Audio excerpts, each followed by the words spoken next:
Olá, boa noite. Está começando o ES News especial aqui na Rede TV Espírito Santo. Seja muito bem-vindo.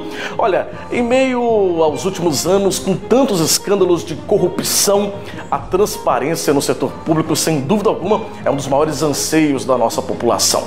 Para falar um pouco sobre controle, transparência no poder público, hoje a gente recebe aqui em nossos estúdios o secretário de Controle e Transparência do Governo do Estado, Edmar Camata. Edmar, boa noite, bem-vindo ao ES News. Boa noite, obrigado pela oportunidade. Prazer recebê-lo aqui. A gente já começa, e eu falo isso na abertura, sobre os escândalos de corrupção que invadiram os nossos noticiários nos últimos anos, né? Foram muitos escândalos, na verdade eles não acabaram, eles continuam ainda aí borbulhando e aparecendo em destaque nas manchetes dos jornais, né? Infelizmente, a corrupção é algo que está muito ainda enraizado na cultura do povo brasileiro, não é, Edmar? Correto, mas é possível ver mudanças, né, claro. Fabiana? Eu acho que o próprio resultado das eleições mostra que há um caminho a seguir, a renovação da Câmara e do Senado, principalmente, aqui no estado do Espírito Santo, né? É claro que isso é um processo muito lento, né? A gente sempre quer que seja mais rápido, né? Claro. A corrupção, ela consome mais de 2% do PIB brasileiro, né? É muita coisa. Se você for parar para pensar que a corrupção consome mais de 2%, por exemplo, que a falta de segurança pública consome mais 2% do PIB, a gente começa a entender o que é o custo Brasil, né? Por que a gente paga caro num produto, por que para contratar determinados serviços o custo é sempre mais alto, né? Por que todo prédio precisa ter porteiro, por que todo supermercado precisa ter câmeras, e a gente começa a ver custos decorrentes de um processo que é muito complexo, um processo que é histórico até, e um processo que precisa do envolvimento de todo mundo para mudar, né? Com certeza.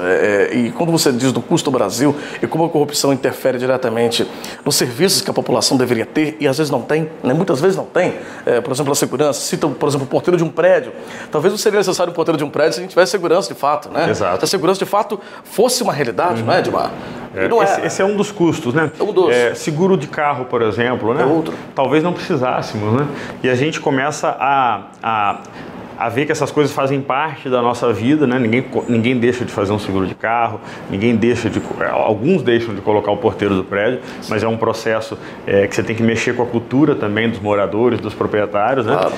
Mas a gente poderia viver sem esses custos, né? E vários outros, né? Você começa a ver plano de saúde, se os hospitais públicos fossem bons, a gente também não precisaria, né? Claro. E o que a gente vê é que no dia a dia o salário do brasileiro começa a ser gasto com coisas que o Estado poderia propiciar. É a segurança, é a saúde, né? Enquanto uma pessoa que reside na Europa, por exemplo, o salário dela é para ser usado com lazer, com uma boa vivência, né? No Brasil a gente gasta 80%, 90% do salário com questões básicas, para ter saúde, para ter segurança, para ter educação, né?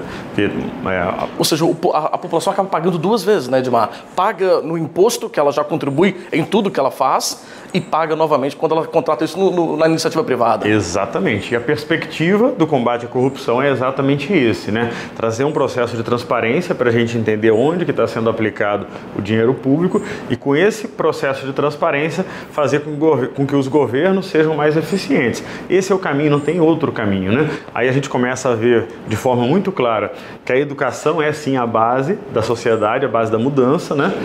E começa a entender também por que o nosso processo de educação não dá o resultado que deveria dar, né? É um investimento que é de médio prazo, não é imediato, mas que tem que acontecer. Claro. E aí o processo de transparência é importantíssimo para que a gente consiga alcançar essas mudanças.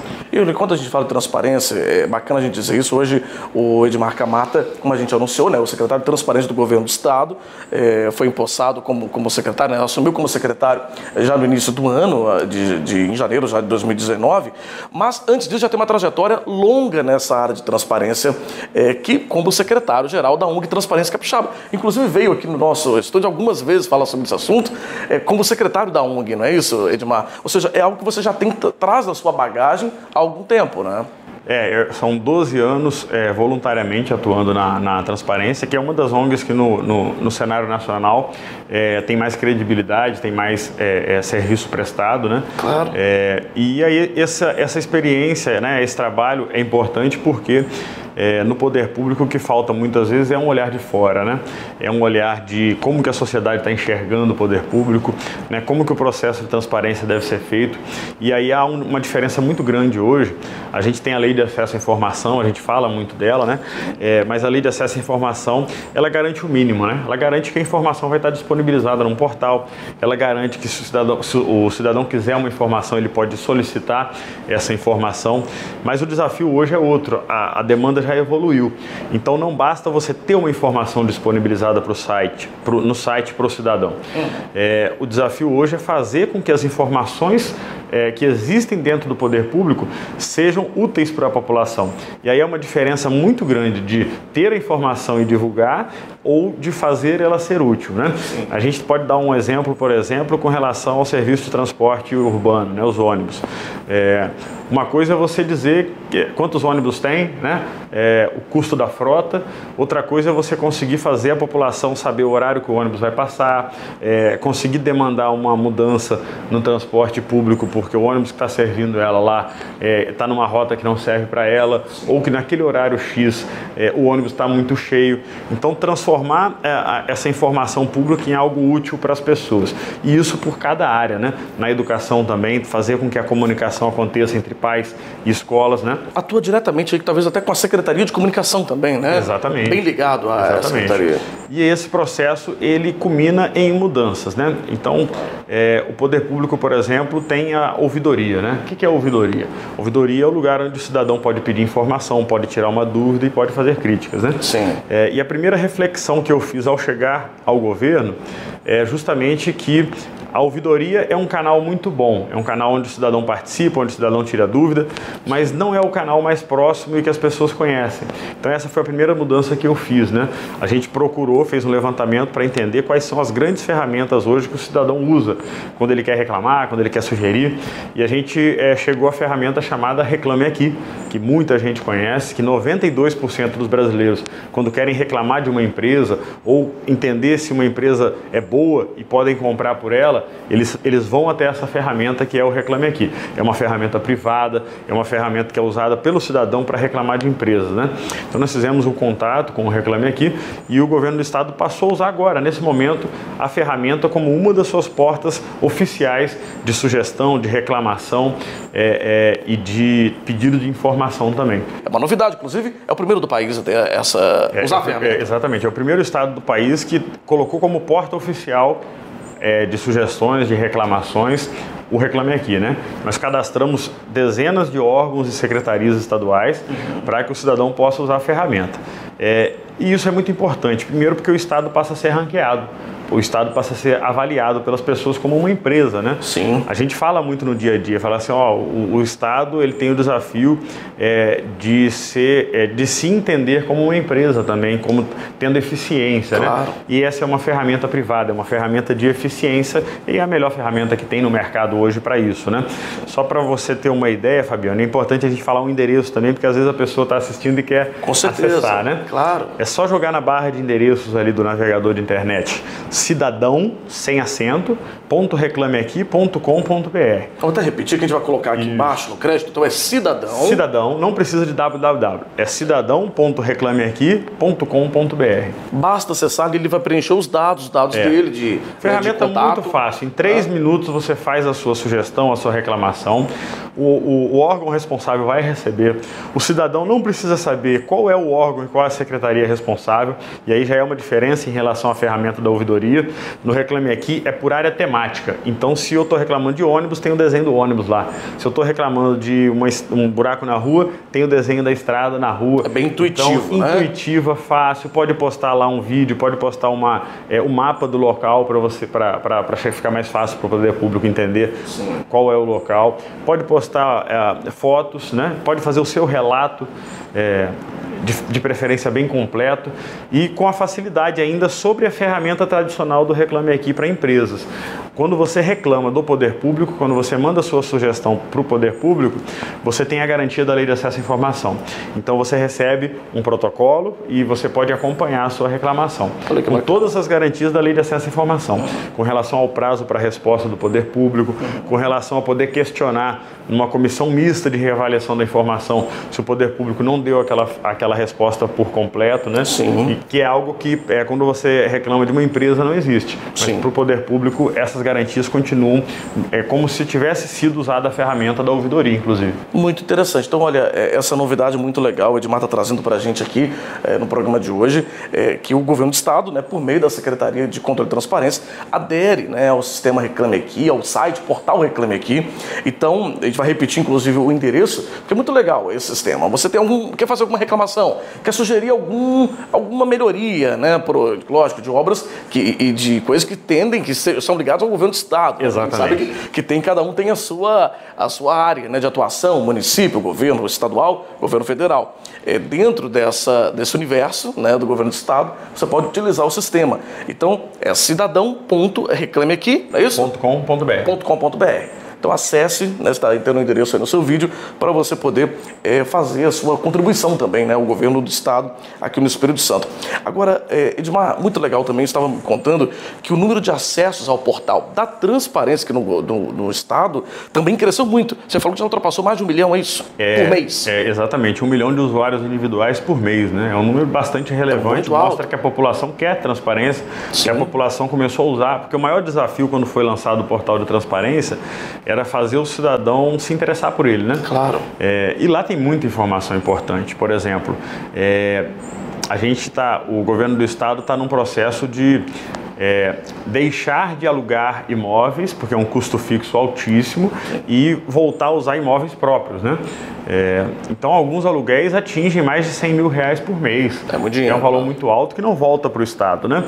Então, aqueles imóveis que hoje são alugados, muitos deles o Estado vai entregar e vai voltar a usar sedes próprias. No centro de Vitória tem muita sede própria e o Estado ele é um incentivador da ocupação do centro de Vitória, né? Então, ele não pode ser incoerente de ficar usando áreas alugadas fora do centro de Vitória. Então, claro. E aí o cidadão pode acompanhar por meio do próprio portal de transparência, por exemplo, quanto o Estado gasta com aluguéis.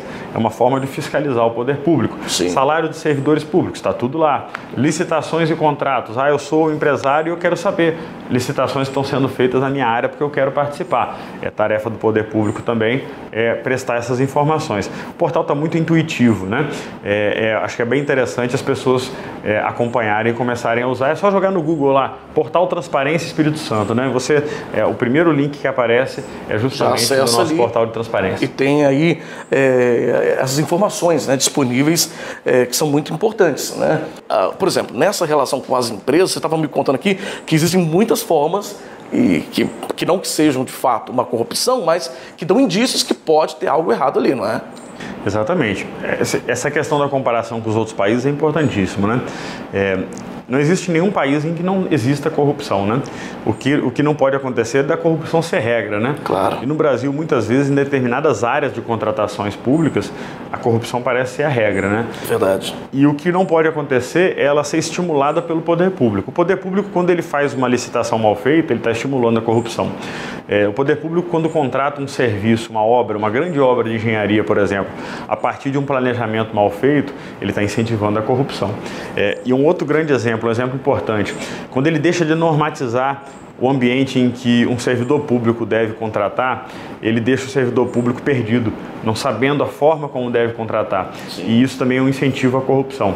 Então eu falo o seguinte, qual é uma grande missão que a gente tem hoje na Secretaria de Controle e Transparência? É dar segurança para o cidadão que está fazendo uma licitação, para o servidor. É dar conhecimento para o servidor que está fazendo uma licitação. Porque o pior cenário é um gestor que tem boa vontade, que tem vontade de fazer as coisas acontecerem, ser punido. Claro. E por outro lado, a pessoa que entende da corrupção, que é um gestor mal intencionado, que quer desviar dinheiro público, claro, esse saber jogar com a legislação e saber fazer as entregas levando dinheiro. Burlando a regra e levando dinheiro. Esse é o pior cenário, assim.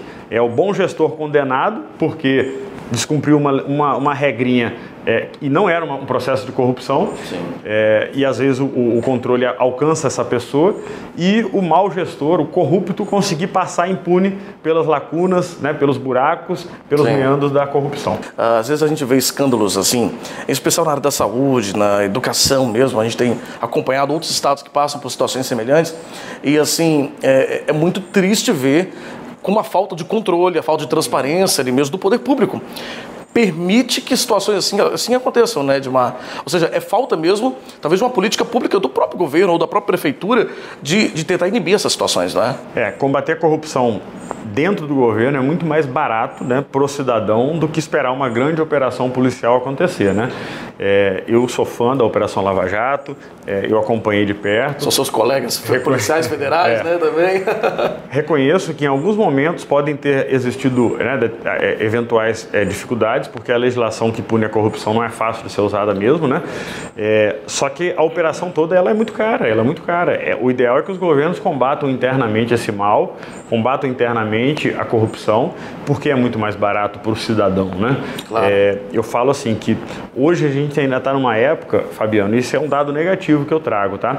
Que se um auditor da Secretaria de Controle e Transparência quiser fiscalizar uma licitação em tempo real, ele tem que parar o processo, porque o processo ainda é físico, em papel. Olha. Ele tem que pegar o processo, parou tudo, vem cá, vamos fazer uma auditoria.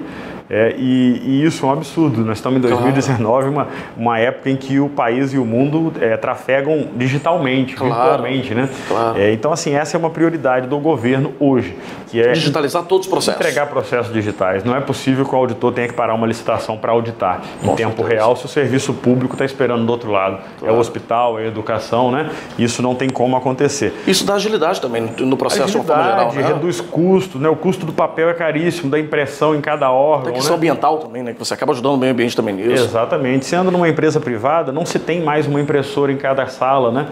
Então a gente tem que sair dessa era papel. É verdade. Até porque para você dar transparência às informações é muito mais fácil se elas já estiverem virtualizadas, digitalizadas, né? Claro. Do que se você tiver que escanear cada página, né?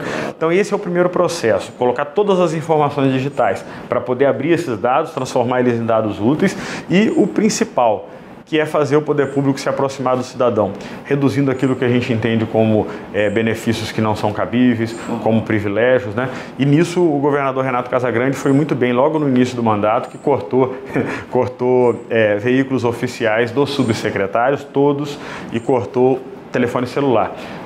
Partindo do princípio que telefone todo mundo já tem hoje em dia. Claro. Não é como antigamente que o telefone era um custo altíssimo, o celular, que não tinha planos viáveis, né? E que a população entende que aquele leva e traz em casa é algo que não se justifica, porque o salário de subsecretário hoje já é um salário compatível que dá para você fazer o deslocamento por conta própria. Com certeza. Olha, Edmar, vou pedir para você guardar um pouquinho, a gente vai para um rápido intervalo. Na volta a gente continua conversando um pouco mais sobre transparência, o combate à corrupção, como que o controle no setor público pode ajudar, de fato, né, a combater a corrupção. É bem rápido, a gente volta já com o ES News Especial. Não mude de canal, é bem rápido.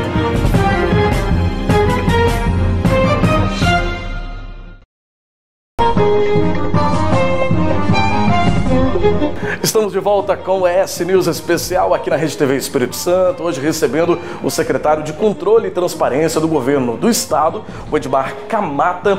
No bloco anterior já falamos um pouquinho sobre a realidade do combate à corrupção no Brasil, né, Edmar? Mas, Edmar, você estava me contando também sobre como combater isso também no relacionamento com as empresas, ou seja, muitas das vezes a corrupção ela tem relacionamento direto com a empresa do setor privado. A gente viu vários escândalos, por exemplo, até mesmo da Operação Lava Jato, né? Como empreiteiras eram totalmente ligadas ao esquema de corrupção, como os empresários participavam do esquema. E aqui no governo do estado foi criado até inclusive um programa, não é isso? Para poder apurar essa relação, é isso? O Espírito Santo tem uma boa experiência em uso da lei anticorrupção. O que é a lei anticorrupção? Quando vieram esses vários casos de corrupção mais recentes no Brasil, A gente estava no meio de uma onda mundial de combate à corrupção, né? E eu acredito muito nessas ondas mundiais. Vou dar um exemplo aqui, o cigarro até 15, 20 anos atrás era regra as pessoas fumarem, e hoje você não vê ninguém fumar, quanto mais em ambiente fechado, né? A corrupção é um fenômeno semelhante, né? A gente vem derrubando ela pouco a pouco, no Brasil demorou um pouco mais, mas a gente tem uma lei chamada Lei Anticorrupção, que hoje no Brasil ela pune a corrupção nas grandes empresas com até 20% do faturamento bruto anual. É bastante coisa, né? Faturamento bruto anual é tudo aquilo que entra na empresa. Né? Sim. E o Estado do Espírito Santo, na semana retrasada, a gente abriu mais 10 processos de investigação, principalmente sobre grandes empresas que fornecem para o poder público, e esse é um canal importantíssimo para o Estado começar a criar um ambiente limpo de negócios. Isso favorece muito, tem muito bom empresário, tem muito empresário que pratica um comércio saudável, um empreendedorismo responsável, que não tem coragem de entrar numa licitação, e o papel do Estado é fazer com que esse empresário se encoraje, porque o Estado paga bem, o Estado paga em dia, né? O que precisa é aumentar a transparência e a confiabilidade desses processos, né?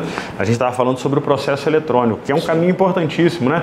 O início ao fim da compra ser transparente, desde o planejamento, o edital, né? Para que o empresário possa, inclusive, Fabiano, colaborar com o planejamento. Claro. Hoje esse é um ambiente obscuro. Muitas vezes, quando uma empresa dá uma sugestão para um plano de trabalho, para uma licitação, fica parecendo que há um conluio entre o servidor público e a empresa. E esse processo também tem que ser aberto, para que não só a empresa A, mas a empresa B, C, D e E sugira para o Estado como melhorar a contratação. Claro. Às vezes o servidor que está ali fazendo licitação de 10 itens diferentes não conhece cada realidade, né? E se o Estado se antecipar, se o empresário puder saber o que o governo vai comprar, fica mais fácil de colaborar. Ou seja, é uma forma também de, como a gente falou lá atrás, né, de ter esse feedback, de ter esse relacionamento mais próximo Exatamente. com o poder público. Exatamente. Entre o poder público e as empresas, né? A gente falou lá atrás dessa relação também com a população, pelo portal Reclame Aqui, mas também que isso exista entre as empresas, né? Que haja essa aproximação, essa proximidade entre os setores. Olha, infelizmente o nosso tempo já está quase chegando ao fim, mas antes da gente encerrar, Edmar, eu queria te perguntar um pouquinho sobre a sua perspectiva, você como membro também, né, como ex-secretário, mas ainda como membro, eu penso, da ONG Transparência Capixaba, essa proximidade também atuando ainda na área de transparência, está vendo nesse momento do Brasil, no momento político que o Brasil está vivendo. A gente teve aí a eleição, né, o início já do mandato do governo, do presidente, Jair Bolsonaro, que veio muito com essa expectativa, né, de mudança, de renovação, enfim. Eu acho que isso, de uma certa forma, cria uma expectativa também na população de mudança e talvez de combate próprio à corrupção, né? A gente até abriu o nosso papo hoje falando de como o Brasil passou por muito tempo estampando muitos escândalos de corrupção. Não que isso tenha se exterminado de uma vez, mas eu penso que cria um novo ambiente, talvez. Eu, Fabiano, não vou fazer uma análise, eu vou fazer, se você me permite, assim, claro. Eu vou falar sobre os desafios, né? Desafio número 1 para o cidadão em geral é não cair no radicalismo do lado A ou do lado B, né?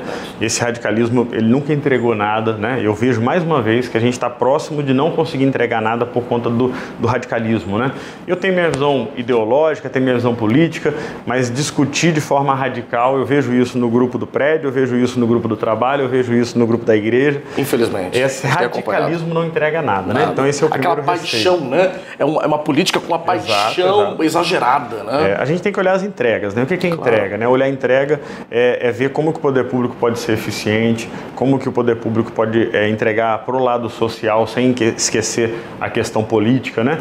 Então nisso a gente tem muito a avançar. O governo do estado, embora não tenha um alinhamento automático com o governo federal, mas tem um alinhamento programático em vários pontos, né? Quando a gente fala de combater a corrupção, quando a gente fala de melhorar a segurança pública, né? Quando a gente fala de partir para um modelo de segurança pública que não seja só encher presídios, porque o presídio é caro, né? E existem muitos desafios que vão além de encher presídio. A gente quer, no fundo, eu e você queremos o quê? Que quando o preso sai do presídio, ele saia ressocializado. E ele não vai sair ressocializado se ele for tratado de uma maneira desumana, né? Claro. Se ele não puder ter uma opção no momento certo por trabalhar, por exemplo, né? Então a gente quer a mesma coisa, a gente quer que o preso saia, entre aspas, consertado, né? E para isso a gente precisa melhorar todo um ambiente, e aí não tem jeito, é sair desse radicalismo que nos mata no dia a dia e entender que o processo de transparência é amigo da melhoria, porque você vê hoje que tudo aquilo que se esconde não leva uma semana e aparece, né? Claro. Então, transparência tem que ser a base dessa mudança. Com certeza, né? E eu acho que se o governo do Jair Bolsonaro, do presidente Jair Bolsonaro, seguir talvez essa linha, né, de transparência, não deixar que fique aí coisas mal entendidas, talvez, né? Ou nas entrelinhas aí do governo, sem dúvida alguma, é um grande passo para a gente talvez acabar com essa realidade. Talvez acabar, não de uma vez, mas diminuir muito e melhorar muito esse ambiente de combate à corrupção no nosso país, na verdade. Olha, infelizmente o tempo já está no finalzinho, eu quero agradecer muito ao Edmar Camata, secretário de Controle e Transparência do Governo do Estado.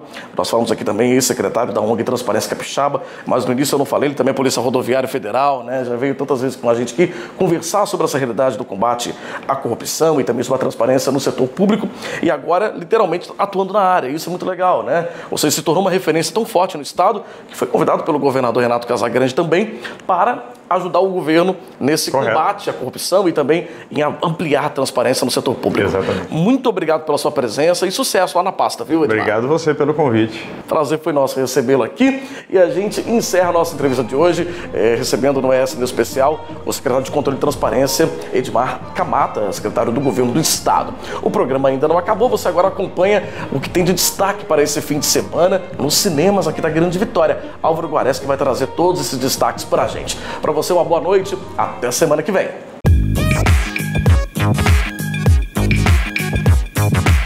Fala, gente, tudo bem? Bora programar um cineminha para esse final de semana? Você curte filmes de terror? Pois é, essa semana tem a estreia de Maligno, a assombrosa história de uma mãe que, preocupada com o repentino comportamento estranho e violento do seu filho, inicia uma investigação por conta própria para entender o que está acontecendo. O que ela descobre é que alguma espécie de força sobrenatural está agindo sobre ele e influenciando cada vez mais as suas ações assustadoras. He's so different now. I feel like I don't know him. Mommy.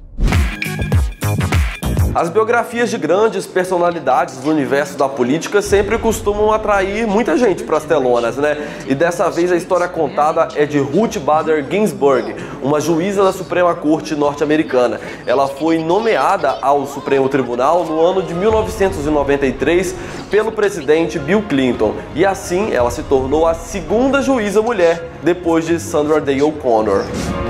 We all must take these laws on, one by one.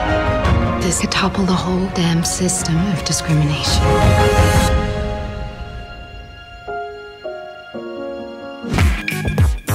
Mas se a ideia é assistir um filme leve para toda a família, as animações sempre são uma boa escolha, não é verdade? E a dica para esse fim de semana é o Parque dos Sonhos. Na história, uma jovem otimista e sonhadora chamada June encontra escondido na floresta um parque de diversões chamado Wonderland, que é cheio de passeios e animais que falam. O único problema é que o parque está confuso e desorganizado. June logo descobre que o parque veio de sua imaginação e que ela é a única que pode deixar o lugar mágico de novo. Calma, eu sou a June. Eu inventei o Parque dos Sonhos quando eu era pequeno. Por que colocar um porco-espinho de chefe de segurança? Se protejam! Parece que eu atropelei bastante a conversa de vocês. Dando ré. Pip, pip. E parem as máquinas, porque se você, como eu, passou a infância inteira assistindo as animações da Disney e agora não perde as novas versões em live action, a primeira estreia do estúdio para esse ano já está em pré-venda. Eu tô falando de Dumbo, que estreia no próximo dia 29. E o trailer tá lindo, né? Disney e Tim Burton nunca decepcionam. Fly, Dumbo. Fly. Em cinemark.com.br tem um monte de outros filmes que estão em cartaz, horários de sessões, vendas de ingressos. Entra lá! Eu fui. Até a próxima.